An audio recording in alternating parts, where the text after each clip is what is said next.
가을의 시작을 알리는 9월입니다. 계절의 변화를 느끼는 여유 있는 9월을 라디오 서울이 함께합니다.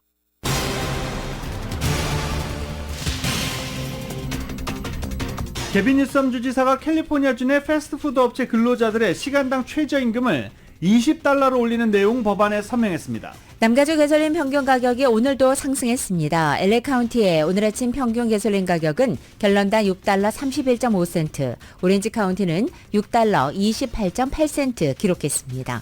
오렌지 카운티에서 주택 임대 사기 행각으로 20만여 달러를 챙긴 얼바인의 아시안 여성이 체포됐습니다. 베테랑 여성 정치인이자 최고령 상원의원이었던 다이앤 파인스타인 연방상원의원이 오늘 사망했습니다. 향년 90세입니다. 한인타운 청소년회관과 SM엔터테인먼트의 창업자 이수만 회장이 LA시 환경 개선 프로젝트를 출범했습니다. 제21기 LA 민주평통이 첫 만남을 가졌습니다. 이용태 신임 회장은 서로 협력해 대한민국의 평화 통일을 위해 힘쓰겠다고 말했습니다. 공화당 강경파 요구를 담은 내년도 수정 예산이 하원을 통과하면서 셧다운 사태가 임박한 것으로 보입니다. 바이든 대통령이 트럼프 전 대통령의 지지층을 향해서 정치적인 폭력에 설 자리는 없다며 직격탄을 날렸습니다. 트럼프 전 대통령이 은행을 상대로 보유자산 가치를 부풀리는 사기 행각을 벌였는지에 대한 민사 재판이 예정대로 다음 주 시작됩니다. 뉴욕주 항소법원이 연기 신청을 기각했습니다. 71일간 북한에 체류하다 추방형식으로 풀려난 트래비스 킹 미군 이병이 미국에 도착했습니다. 징계를 받을 가능성이 커 보입니다. 미국과 중국의 고위 외교 당국자가 워싱턴 DC에서 회동했습니다. 바이든 대통령과 시진핑 주석 간의 양자 회담 관련 논의가 이뤄졌을 것으로 추정됩니다. 연방상무부가 반도체 공급망을 강화하기 위해서 반도체 투자 기업에 대한 지원 계획을 추가로 발표했습니다. $3억 미만을 투자하는 기업에 대해 신청 절차를 일부 완화했습니다. 국방부가 9년 만에 업데이트한 대량 살상무기 대응 전략에서 북한을 지속적인 위협으로 지목하고 북한이 어느 단계에서든 핵무기를 사용할 수 있다고 평가했습니다. 미국 정부가 중국이 전 세계적으로 가짜뉴스를 퍼뜨리고 정보 조작에 나서서 언론 자유를 크게 제한하고 있다고 비판했습니다. 구속영장이 기각된 뒤 이재명 더불어민주당 대표가 윤석열 대통령에게 조건 없이 만나 민생과 국정을 허심탄회하게 논의하자고 제안했습니다. 윤석열 대통령이 원폭 피해자 80여 명을 청와대로 초청해 추석맞이 오찬을 함께하면서 한일 관계의 미래지향적 발전과 동포 살피기에 최선을 다하겠다고 밝혔습니다. 김우민 한국 수영 선수가 아시안게임 자유형 400m에서 금메달을 따며 3관왕에 올랐습니다. 황금세대로 불리는 한국 수영 대표팀은 금메달 6개를 따내며 역대 최고 성적을 거두고 있는 중입니다. 메이저리가 이번 주말 정규 시즌을 모두 마무리 짓습니다. 플레이오프는 10월 3일부터 시작되는 가운데 마지막 플레이오프행에 오르기 위한 순위 다툼이 치열합니다. 오늘 뉴욕 증시는 상승 출발하고 있습니다. 원달러 환율은 1349.3원입니다. 남가주 지역 오늘 오후 한때 해가 나겠고 늦은 밤부터 비가 시작되겠습니다. LA 한인타운의 낮 최고 기온 72도 예상됩니다.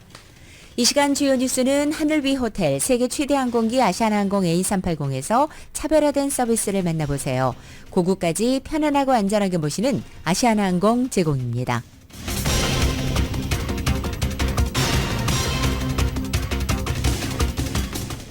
여러분 안녕하십니까? 김윤정입니다. 안녕하십니까? 유지승입니다. 2023년 9월 29일 금요일 라디오 서울 모닝 뉴스 2부입니다. 네, 오늘도 개솔린 평균 가격은 올랐습니다. 늘 한가위만 같아라. 오늘 한가위 추석입니다. 근데 이러면 안 되죠. 개솔린 가격만큼은 오늘 같지 않았으면, 한가위 같지 않았으면 좋겠습니다. 오늘 추석입니다. 즐거운 추석 보내시기 바랍니다. 개솔린 가격 먼저 전해드리고 뉴스 이어가겠습니다. LA 카운티의 오늘 개솔린 평균 가격은 갤런당 3센트가 어제보다 오른 $6 31.5센트를 기록하고 있습니다. 오렌지 카운티는 어제보다 1.9센트가 상승한 $6 28.8센트 기록 중입니다. 정유소들이 정비 시즌에 들어갑니다. 계속 개솔린 가격 오를 가능성이 있습니다. 캘리포니아주의 패스트푸드 업체 근로자들의 시간당 임금이 최소 $20로 오르게 됩니다. 개빈 뉴섬 캘리포니아 주지사가 어제 이 같은 내용을 담은 법안 AB 1228에 서명했기 때문입니다. 따라 내년 4월 1일부터 시행되는 AB 1228은 전국에 최소 60개 이상의 지점을 둔 업체에게 적용됩니다. 현재 캘리포니아주의 최저임금은 시간당 $15 50센트입니다. 내년 4월부터 이 패스트푸드 업체 근로자들은 전국에서 가장 높은 최저임금을 받으며 일할 수 있게 됩니다. 뉴욕시가 도입을 예고했던 앱 음식 배달원 대상 최저임금 제도가 예정대로 시행됩니다. 뉴욕주 지방법원의 니콜라스 모인 판사는 우버 이츠 등 배달 플랫폼 업체들이 제기한 최저임금 적용 중단 가처분 신청을 대부분 기각했습니다. 앞서 뉴욕시는 올 7월부터 음식 배달 노동자의 최저임금 제도를 적용한다라고 발표한 바 있습니다. 적용되는 최저시급은 $17.96, 2025년 4월부터는 $19.96로 상향 조정한다고 예고했습니다. 하지만 업체들은 최저임금제 도입이 배달원 고용 감소와 배달료 인상으로 이어질 것이라며 뉴욕시 정책에 즉각 반발했습니다. 우버이츠, 그럽허브, 도어대시 등 배달 플랫폼 업체들은 책정된 최저시급이 다른 산업 대비 높은 데다 뉴욕시 시급 책정 방식이 잘못됐다며 법원에 가처분 신청을 냈지만 법원은 받아들이지 않은 겁니다. 개별 식당과 직접 계약을 맺는 형태의 서비스를 운영하는 릴레이 자사배송 기사들의 평균 수입이 시간당 $30인 것으로 전해지기도 했습니다. 한편 도어대시 측은 결정에 대해서 뉴욕시가 정한 극단적인 최저임금 수준은 고용 기회를 줄이고 뉴욕 시민의 비용 부담을 늘릴 것이다 라며 추가 법적 대응을 예고했습니다. 작황 악화로 오렌지 가격이 들썩이면서 오렌지 주스 가격도 상승할 전망입니다. CNBC 방송은 이상기후로 인해 올해 오렌지 생산량이 급감하면서 오렌지 주스 가격이 빠르게 상승하고 있다고 최근 보도했습니다. 플로리다주를 포함한 주요 산지에 좋지 않은 오렌지 작황 상태가 오렌지 주스 가격을 끌어올리고 있는 것입니다. 지난해 허리케인이 강타한 플로리다의 수확량이 80년 만에 최저를 기록했고 작년 말 동결 피해에 올해 생산량이 대폭 감소할 것이라는 것이 현재 전문가들의 전망입니다. 한편 일부 오렌지 주스 제조업체들은 원액 가격이 급등하자 과즙의 함량을 줄이거나 또는 가격은 그대로 둔 채 용량을 줄이는 슈링크플레이션 전략을 취하는 것으로도 알려져 있습니다. 강경파 요구를 담은 내년도 수정 예산안이 하원을 통과하면서 셧다운 사태가 임박했습니다. 아니 하원을 통과했다며 왜 셧다운이야? 좀 말이 좀 어감이 이상하죠? 설명을 좀 해보겠습니다. 공화당이 다수당인 하원은 내년도 연방정부 예산을 담은 12개 세출 법안 가운데 국방, 국토안보, 국무부 예산을 수정한 3개 세출 법안만 처리했습니다. 공화당이 자체적으로 마련한 이 세출안에는 정부 예산의 대폭 삭감을 요구한 강경파 입김이 반영됐습니다.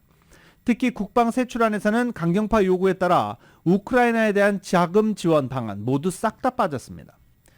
하지만 하원이 통과시킨 이들 세출안은 상원 다수당인 민주당의 반대로 현실화할 가능성이 전혀 없기 때문에 셧다운 가능성만 더욱 키웠다는 분석입니다. 때문에 이렇게 셧다운, 하원에서 세출안이 통과됐지만 셧다운 가능성이 커졌다는 이유가 여기 있는 겁니다. 여기에다 최근 상원의 민주당과 공화당 지도부는 셧다운을 일단 모면하기 위해서 임시 예산안을 편성하기로 합의했지만 공화당 강경파 압력에 직면한 케빈 메카시 하원 의장은 이 임시 예산안 상정도 거부하기로 했습니다.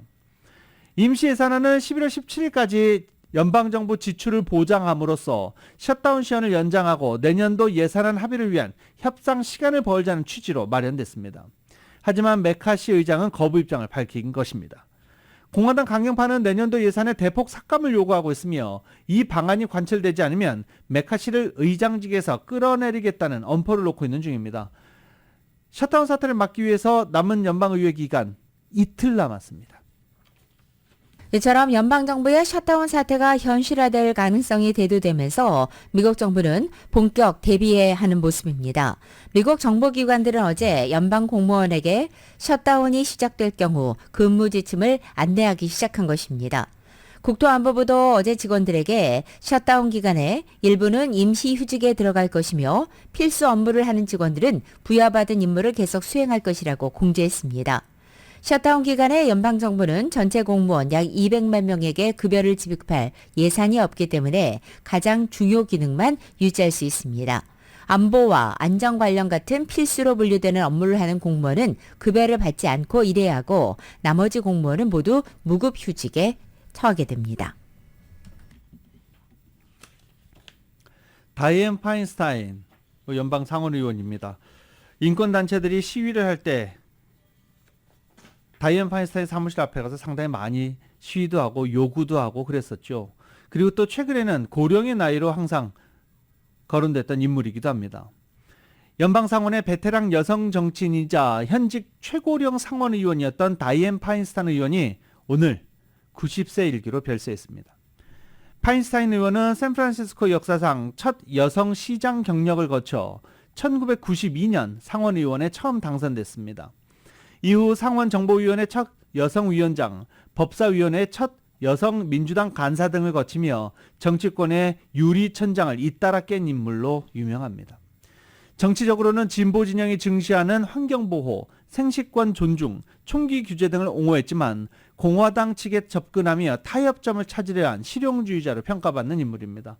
다이앤 파인스타인 의원이 90세 일기로 별세했습니다.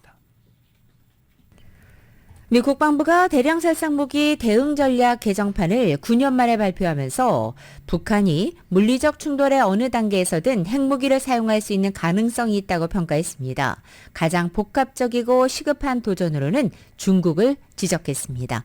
YTN의 보도입니다. 미국 국방부는 현지 시간 28일 2023 대량 살상무기 대응 전략을 공개했습니다. 대량 살상무기 WMD는 대규모 인명피해를 줄 수 있는 화학, 생물학, 방사성, 핵무기를 의미합니다.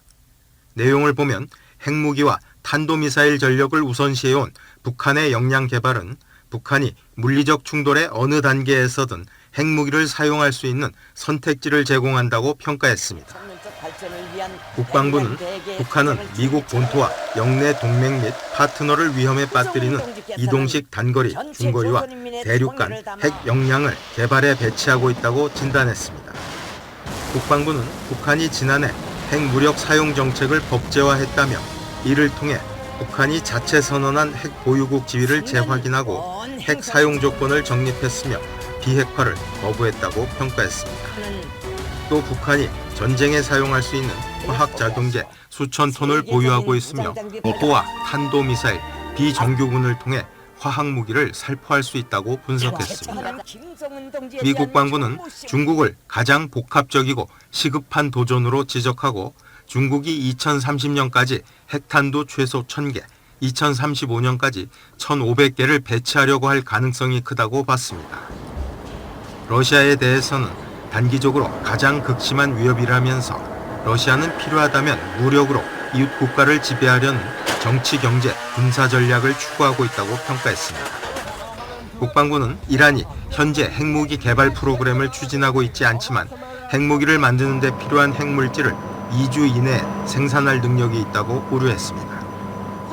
미 국방부는 앞으로 10년은 미국이 핵과 생화학 무기 세트로 무장한 중국과 러시아 두 국가를 상대하는 가운데 북한, 이란과 극단주의 폭력단체가 지속적인 위협으로 남을 것이라고 전망했습니다. YTN 김진호입니다. 북한에서 추방된 미군 병사 미국에 도착해 군 병원으로 이송됐습니다. 국방부는 킹 이병의 건강 상태를 살피는 게 우선이라며 징계 절차에 대해서 말을 하겠지만 징계받겠죠. YTN입니다. 동이 트기 전인 새벽 5시 반 미국 샌안토니오 공군기지에 도착한 트래비스 킹 이병이 군용기에서 내립니다. 계단을 내려오자마자 군복을 입은 남자와 잠시 대화를 나누는 킹 이병. 활주로에서 대기하던 군 관계자들에게 이끌려 공항 밖으로 빠져나갑니다. 미 국방부는 킹 이병을 부룩 육군병원으로 이송해 정신건강을 비롯한 여러 검진을 실시한다고 밝혔습니다. 병원에서 적응 프로그램을 거치며 가족과도 만나게 될 예정입니다. He'll be going through medical screenings, medical evaluations, and then he'll be meeting with professionals to assess his emotional and mental health well-being, and he'll be meeting with counselors. 북한으로 넘어간 동기 등에 대한 조사도 실시할 계획이지만 당장 징계를 논할 단계는 아니라고 설명했습니다. I just don't have any more to add. In terms of any type of punishment, I can't imagine what it was like to spend 2 months in North Korea without, access or without being able to be around your friends, your loved ones. 미국 언론들은 미 육군이 무단 월북한 킹 이병에 대해 아직 탈영병이라는 용어를 쓰지 않고 있다고 짚었습니다.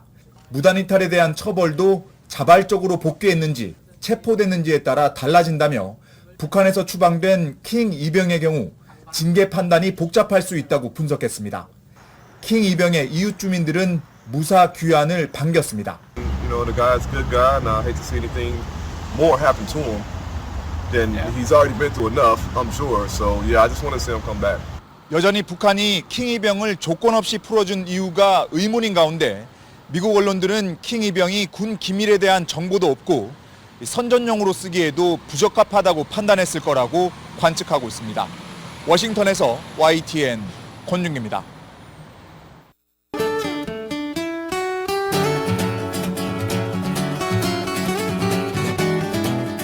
9월 29일 금요일 남가주의 날씨입니다. 오늘부터는 점차 흐려지고 낮 기온도 오늘 어제보다 5도에서 10도가량이나 떨어져 한결 서늘하게 느껴지겠습니다.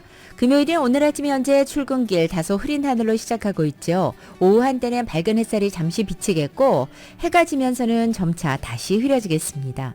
그리고 늦은 밤부터 내일 아침까지 남가주 대부분 지역에 이슬비 내리겠습니다. 그리고 다음 날인 일요일에도 일부 지역 빗방울 계속 떨어지겠습니다. 낮 기온도 크게 떨어져서 서늘해집니다. 특히 내일과 모레 이틀 동안은 평년 기온을 크게 밑돌아 완연한 늦가을 날씨까지 느껴지겠습니다. 하지만 다음 주 중에는 다시 맑고 포근한 캘리포니아의 전형적인 날씨가 다시 회복될 전망입니다. LA 한인타운의 오늘 낮 최고 기온 72도, 밤 최저 기온은 61도, 오렌지 카운티 지역은 74도, 63도, 밸리와 일랜드 엠파이어 지역 78도, 60도, 해안 지역은 71도, 63도로 예상됩니다. 한국 오늘 간간히 빗방울 떨어지겠습니다. 서울의 오늘 아침 최저 기온이 56도, 낮 최고 기온은 76도로 예상됩니다. 라디오 솔 모닝 뉴스 2부 이 시간은 1250만 불 교통사고 최고 보상, 교통사고 전문 천재 변호사 리차드 호프만, 총 20억 달러의 승소, 크고 작은 교통사고와 상해 브라이언 타필라와 시질러, 삼성과 현대 등 400개 이상 기업이 참여하는 제21차 세계 한인 비즈니스 대회, 또 하나의 새로운 문이 열렸습니다. 한인은행 최초로 라스베가스에 진출한 오픈뱅크 공동 제공입니다.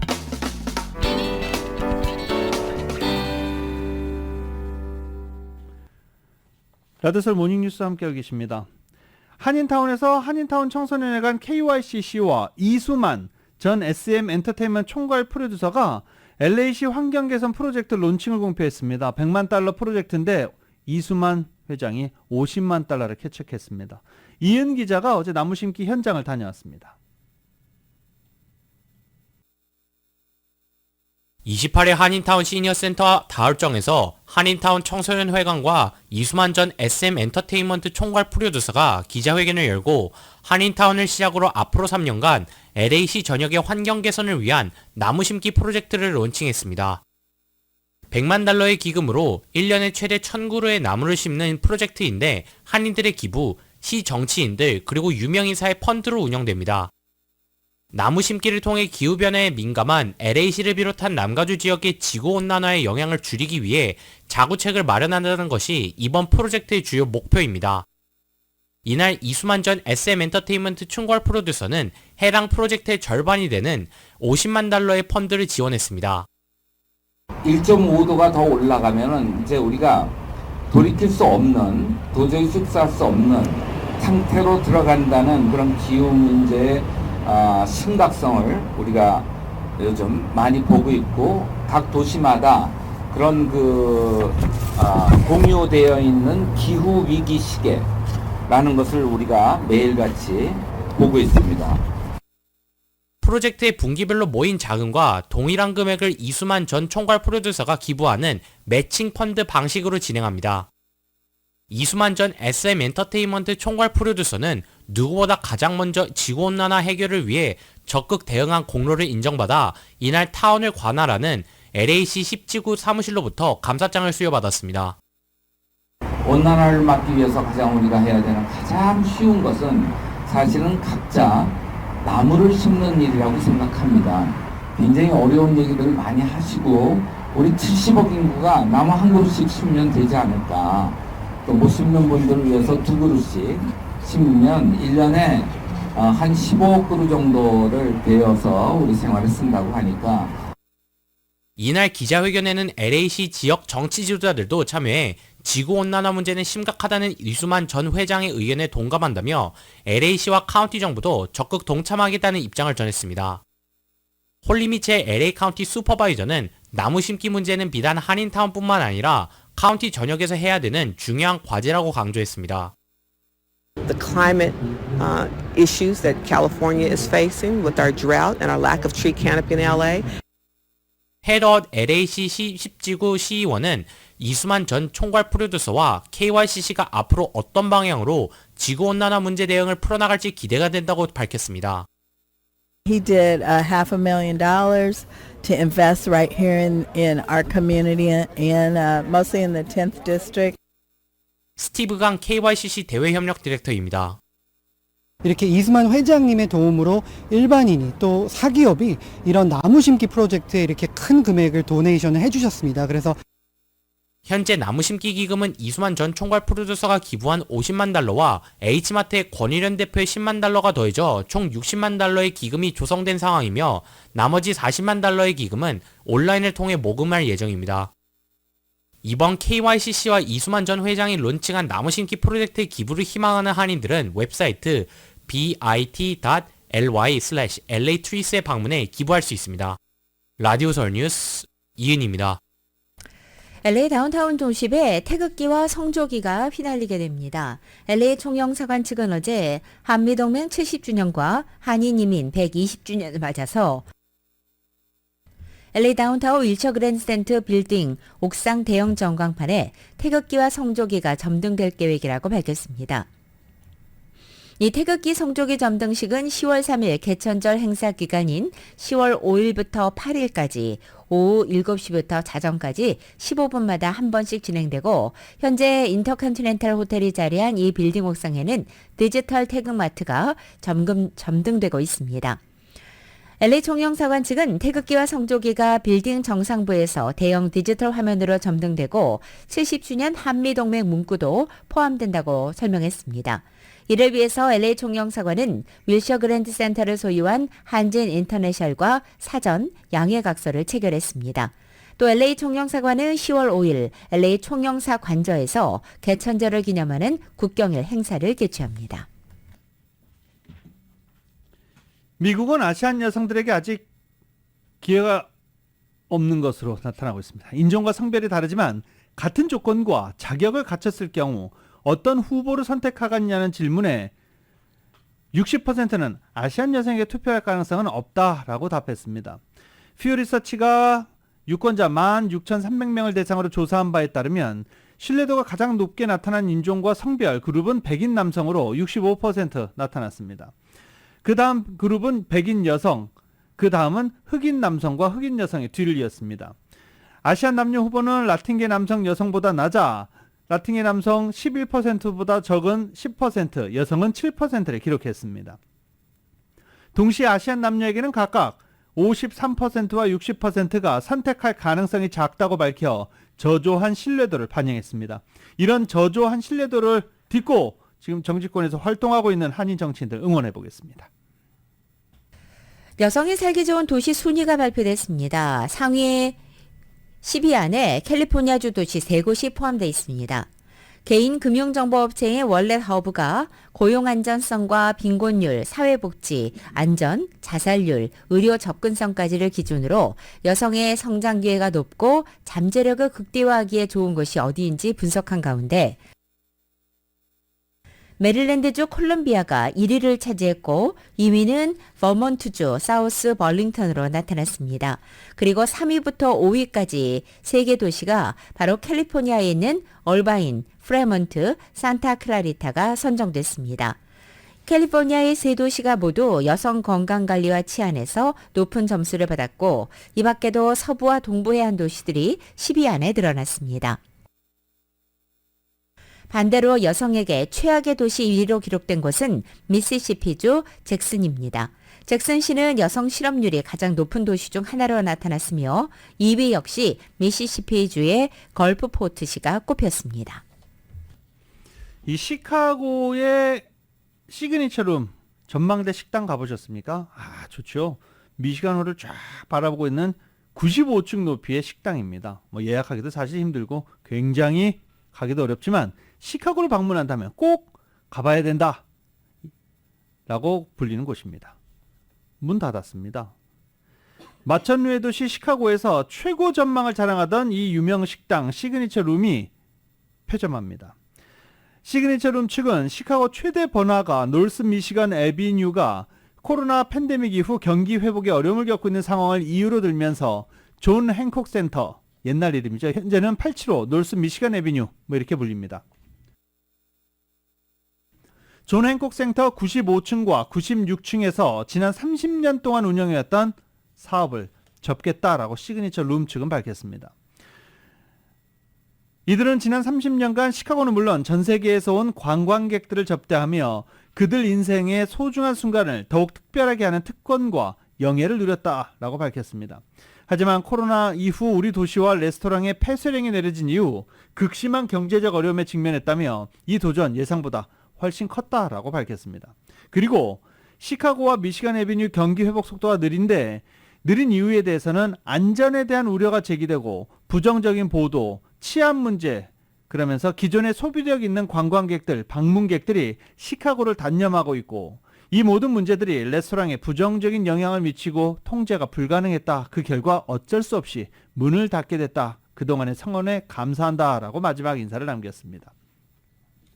한때 시카고 최고층, 세계에서 두 번째 높은 빌딩이었던 존 행콕 센터 전망대 바로 아래 있던 시그니처 룸은 미시간 호수와 건축의 메카, 시카고 빌딩 숲을 한꺼번에 조망할 수 있어 인기가 높았던 곳입니다. 코로나 팬데믹 기간 동안 직원에게 지급했던 급여세 일부를 연방정부가 지원해주는 이른바 직원 유지 크레딧 ERC를 허위 신청하는 사기 행위가 기승을 부림에 따라서 연방국세청 IRS가 근본적인 해결책을 마련할 때까지 신규 접수를 중단했습니다. 또한 이미 접수된 신청 서류들을 철저히 조사해서 허위 신청 여부를 단속할 방침입니다. 최근 IRS는 광고 등을 통해 자격이 안 되는 업주들에게 접근해서 ERC를 받게 해주겠다는 대형 업체들의 사기 행위가 급증하고 있다면서 올 연말까지 ERC 신규 접수를 정면 중단하기로 했습니다. 중단 결정 이전에 이미 접수된 서류는 정밀한 감사 과정을 거침에 따라 실제 세금 크레딧을 받게 되기까지는 최대 180일 이상 걸릴 수 있다고 IRS는 밝혔습니다. ERC는 팬데믹 기간 동안 W-2 폼을 받는 종업원을 유지했던 회사에 주는 세금 혜택입니다. 고용주의 급여세를 연방정부가 대신 내주는 지원 프로그램입니다. 오렌지 카운티에서 주택 임대 사기로 20만 달러를 갈취한 20대 아시안 여성이 체포됐습니다. 얼바인 경찰에 따르면 29살의 수렁 리 씨는 프로퍼티 매니저라며 피해자들에게 접근해 주택 리스 계약을 중간에서 맺어주면서 세입자들로부터 받은 렌트비를 중간에서 가로챈 혐의입니다. 사실 매물로 나와 있지도 않고 또 빈 땅 아니면 렌트를 하지 않고 있는 건물들 주소를 마음대로 쓰고 이렇게 돈을 중간에서 가로챘습니다. 용의자는 중절도와 허위 신분증 소지 등의 혐의로 기소됐습니다. 경찰은 주택 리스 계약 또는 아파트 렌트 계약을 맺을 때 에이전트나 브로커를 고용하거나 실제 매물 확인해보고 그리고 집주인과 반드시 이야기를 나누라라고 조언하고 있습니다. LA 한인타운에 위치한 베렌도 중학교의 한인 앤소니 염 교장 주도로 LA 통합교육부 최초의 e스포츠 매그닛 프로그램이 개설돼 주목을 받고 있습니다. 베렌드 중학교의 앤소니 염 교장에 따르면 베렌드 스트리트가 11가에 위치한 베렌드 중학교가 2023-24학년도부터 LAUSD 소속 중학교 최초로 게임 개발을 비롯해 e스포츠 매그닛 프로그램을 개설해 운영하고 있다는 것입니다. 지난 2021년부터 베렌데 중학교를 이끌고 있는 염 교장은 나날이 줄어드는 학생 수를 늘리기 위해서 취임 첫 해부터 매그닛 프로그램 개설을 고심했다고 말했습니다. 염교장은 요즘 전 세계적으로 e스포츠 산업이 각광을 받고 있음에도 불구하고 학생들이 학교에서 받는 교육만으로는 해당 산업 공부가 어렵다는 생각이 들었다며 e스포츠 직업군에 관심이 많은 학생들에게 발판을 마련해주고 차세대 리더들을 양성하기 위해 이 매그리 프로그램을 개설했다고 밝혔습니다. 현재 LAUSD 소속 중학교 중에서 e스포츠 매그리 프로그램이 개설된 곳은 이곳 베랜더 중학교 단 한 곳뿐입니다. CBB은행의 지주사인 CBB뱅콕이 주주총회를 LA 본사에서 어제 개최하고 주총에서 이사진 재선임, 외부 회계감사법인 선정 등의 주요 안건을 통과시켰습니다. 제임스 홍 행장 등 6명은 1년 더 이사직을 수행하게 됐습니다. 제임스 홍 행장은 불안정한 경기 상황에서도 은행은 안정적인 수익을 창출했다며 아직 경기 불안과 불확실성이 존재하지만 대표 한인 비즈니스 은행으로서 고객들에 더욱 집중하고 커뮤니티에 보답하고 보탬이 되는 한인 은행이 되겠다라고 제임스 홍 CBB 행장은 밝혔습니다.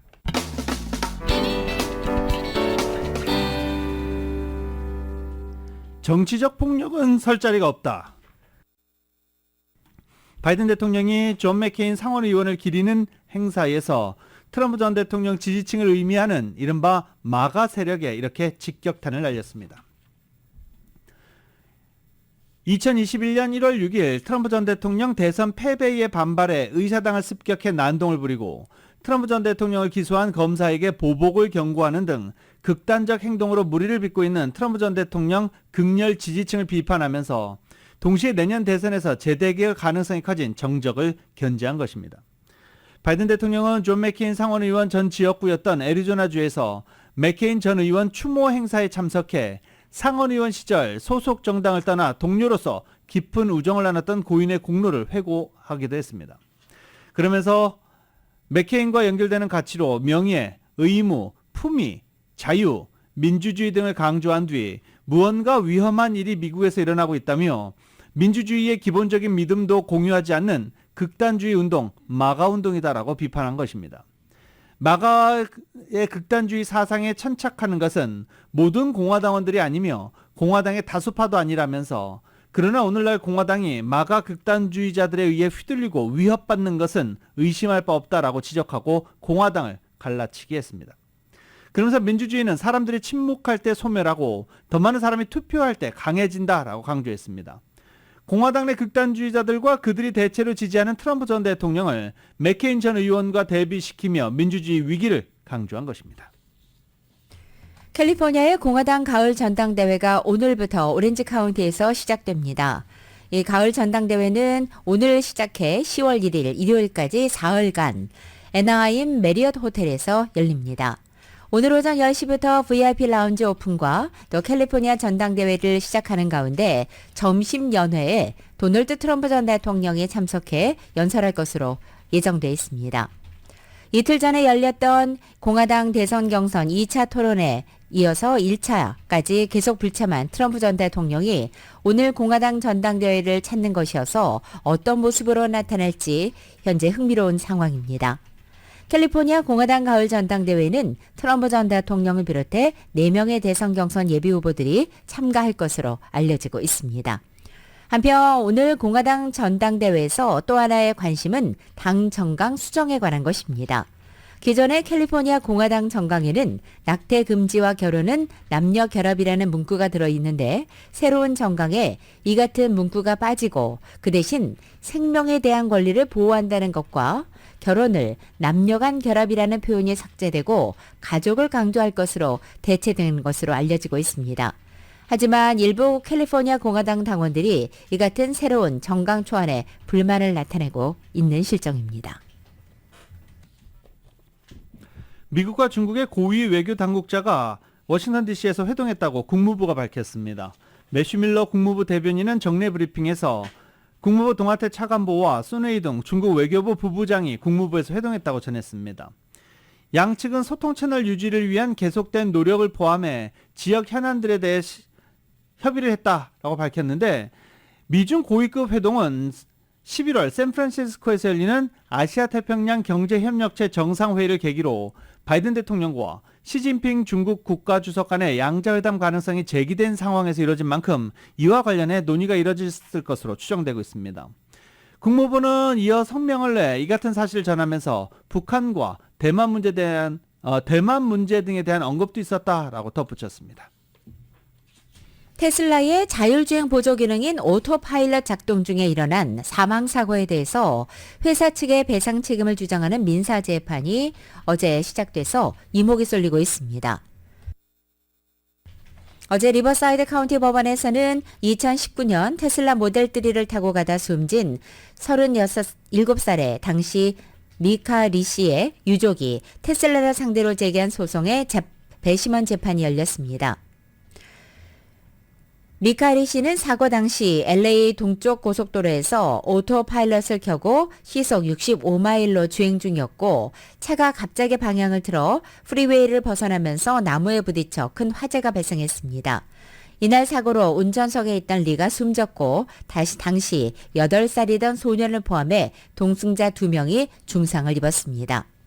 소송을 낸 유족과 동승자들은 테슬라가 오토파일럿에 결함이 있는 것을 알면서도 소비자에게 판매했다며 피해 보상을 요구한 것입니다. 반면 테슬라 측은 리가 사고 당일 운전하기 전에 술을 마셨고 사고 당시 오토파일럿이 작동 중이었는지 여부가 명확하지 않다고 맞서고 있습니다. 양측이 서로 여러 가지 쟁점을 두고 다투고 있어서 재판이 앞으로 몇 주간은 지속될 것으로 예상되는 가운데 블룸버그 통신은 테슬라 오토파일럿 관련 사망사고에 대한 재판이 이번이 처음이라면서 이번 재판의 결과가 앞으로 비슷한 다른 소송에도 영향을 주게 될 것이라고 전망했습니다. 지구에서 얼마나 높이 올라가야 이 동그란 지구가 보일까요? 한두 끝도 없이 올라가야 될 겁니다. 그게 11,582m 정도 올라가면 사람의 육안으로 동그란 지구를 볼 수 있다고 합니다. 11,582m. 여기에서 스카이다이빙을 한 사람들이 있습니다. Y10입니다. 열기구를 탄 스카이다이버 5명이 하늘을 가르며 동시에 뛰어내립니다. 하나둘 모여드는 대원들 뒤로 지평선이 둥글게 보입니다. I mean, being up there, being at 36, almost 37,000 feet, and I mean, you can almost see the curvature of the earth. It's beautiful. Most beautiful jump I've ever done. 알파5라는 이 팀은 38,000피트, 11,582m에서 점프해 세계 신기록을 세웠습니다. 기존의 최고 높이는 러시아 팀이 세운 33,000피트, 1058m인데 이번에 1,500m 이상을 경신한 것입니다. 우주복을 입고 더 높은 성층권에서 점프한 경우도 있지만 높은 고도에서 뛰어내리고 낮은 고도에서 낙하산을 펴는 헤일로 방식으로는 최고 기록입니다. 3,4,000m에서 진행하는 일반적인 다이빙과는 달리 영하 50도 이하의 추위와 저산소증, 그리고 엄청난 가속도라는 위험 요소를 안고 있습니다. The fact of the matter is we were able to do this not because of any particular individual but because of a total team effort. 이번 점프는 미군 작전 중 숨지거나 다친 군인들의 가족을 돕는 단체인 SOWF 기금 $1,000,000를 모으기 위한 것이었습니다. 이벤트를 위해 세계 최대 규모의 열기구가 제작됐고 스카이다이빙 신기록을 입증하는 기네스 관계자도 현장에 입회했습니다. YTN 신홍진입니다. 오랜 기간 알메니아와 또 아르제바이잔 간의 영토 분쟁 지역인 나가르노 카라바흐에서 알메니아계 주민들의 대탈출이 이어지고 있습니다. 분리 독립을 주장해온 알메니아계 자치 세력마저 해산을 선언했습니다. KBS의 보도입니다. 남북 카카스 지역의 나고르노 카라바흐. 아제르바이잔 국경 내에 있지만 옛소련 해체 후 아르메니아계가 자칭 공화국을 세우고 실효적 지배를 해왔습니다. 하지만 지난 19일 아제르바이잔의 공격 하루 만에 통제권을 뺏겼고 공화국의 해산을 선언했습니다. 내년 1월 1일부터 공화국이 사라지며 주민들은 아제르바이잔의 재통합 조건을 따라야 한다고 밝혔습니다. 이미 주민의 60%인 7만 명이 떠나버렸고 주요 인사들이 아제르바이잔 당국에 체포된 점도 영향을 미친 것으로 분석됩니다. 아제르바이잔은 주민들에게 떠나지 말고 아제르바이잔 사회의 일부가 될 것을 제안했습니다. 하지만 영토 분쟁으로 인한 오랜 갈등을 겪은 데다 종교도 이슬람교와 기독교로 달라 주민들의 대탈출은 이어질 전망입니다. 전체 인구 280만 명인 아르메니아가 나고르노카라바흐의 주민 12만 명을 수용할 수 있을지는 아직 불분명한 상황. 국제사회는 인도주의적 지원을 준비하고 있습니다.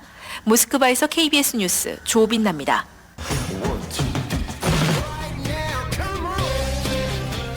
라디오솔 모닝뉴스 스포츠 소식입니다. 스포츠 소식은 전문가가 추천하는 이민법과 가정법 전문 제인정 종합법률사무소 제공입니다. 메이저리그가 이제 일요일이면 모두 끝이 납니다. 아직도 플레이오프 확정짓지 못한 팀들이 있죠.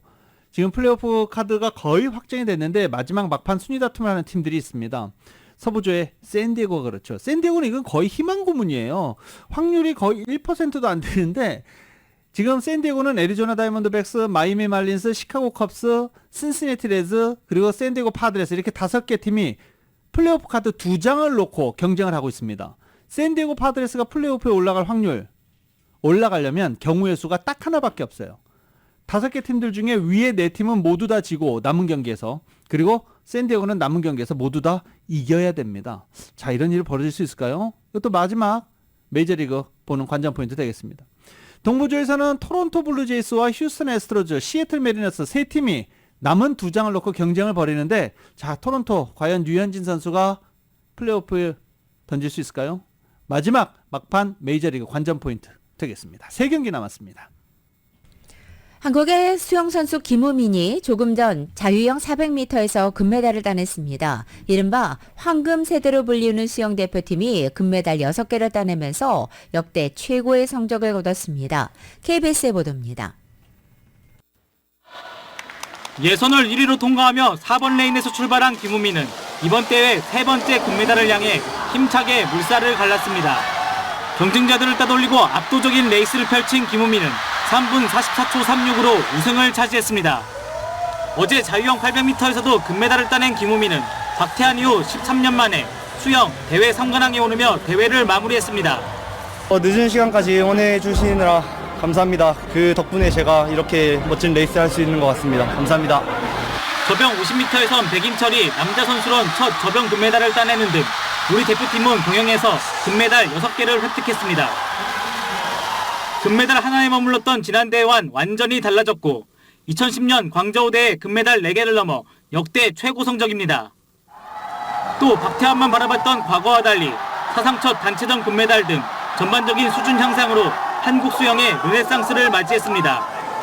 황선우가 다른 선수들에게 큰 자극제가 됐고 연맹의 지원도 한몫했습니다. 개영 800m를 전략 종목으로 선택하고 2차례 호주 전지훈련을 실시했고 지난해 세계선수권에도 역대 최대 선수단을 파견해 국제무대 경험을 쌓게 했습니다. 한 선수만이 특정만이 이렇게 메달을 따내는 것이 아닌 정말 모두 여러 선수들이 아주 값진 메달과 좋은 신기록들을 세워줘서 우리 한국 수영이 정말 많이 발전했다라고 느끼고 하루가 다르게 성장해 나가는 한국 수영. 내년 파리올림픽을 맞이해 세계 무대에서도 경쟁력을 보여줄 수 있을지 기대됩니다. KBS 뉴스 문영기입니다.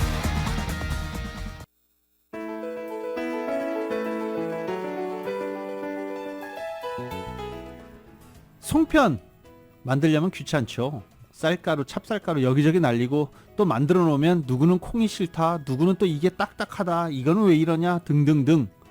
그러다 보면 또 싸움 나고 그러는데 여기서 저도 좀 궁금한 게 있어요. 식구들 이렇게 다 싫어하는데 도대체 송편에 콩 넣는 이유가 뭡니까? 심지어 만드시는 분도 싫어하시잖아요. 왜 굳이 송편에 이렇게 콩을 넣으신지 모르겠습니다. 건강을 위해서라고들 어머니들이 말씀하시죠. 이렇게 또 송편 만드는 재미 있습니다. 추석입니다. 송편 만들어 드시고 둥근 달 보시고 소원도 비시고 날이 흐려서 달이 구름 뒤에 있을 수도 있다고 합니다. 아무튼 여러 가지 지금 경제적인 상황 좋지 않을 수도 있지만 이번 주말만큼은 편안하게 넉넉하게 마음 내려놓으시고 즐거운 추석 한가위 보내시기 바랍니다. 내일 쌀쌀하다고 합니다. 참고하시기 바랍니다. 2023년 9월 29일 금요일이자 추석에 보내드린 라디오솔 모닝뉴스 여기서 마치겠습니다. 지금까지 진행의 유지승, 김윤정이었습니다. 라디오 솔 모닝뉴스 2부 이 시간은 1250만 불 교통사고 최고 보상, 교통사고 전문 천재 변호사 리차드 호프만, 총 20억 달러의 승소, 크고 작은 교통사고와 상해, 브라이언 타필라와 시질러, 삼성과 현대 등 400개 이상 기업이 참여하는 제21차 세계 한인 비즈니스 대회. 또 하나의 새로운 문이 열렸습니다. 한인은행 최초로 라스베가스에 진출한 오픈뱅크 공동 제공이었습니다. 잠시 후 9시에는 강혜신의 오늘의 미국이 방송됩니다. 함께해 주신 여러분 고맙습니다.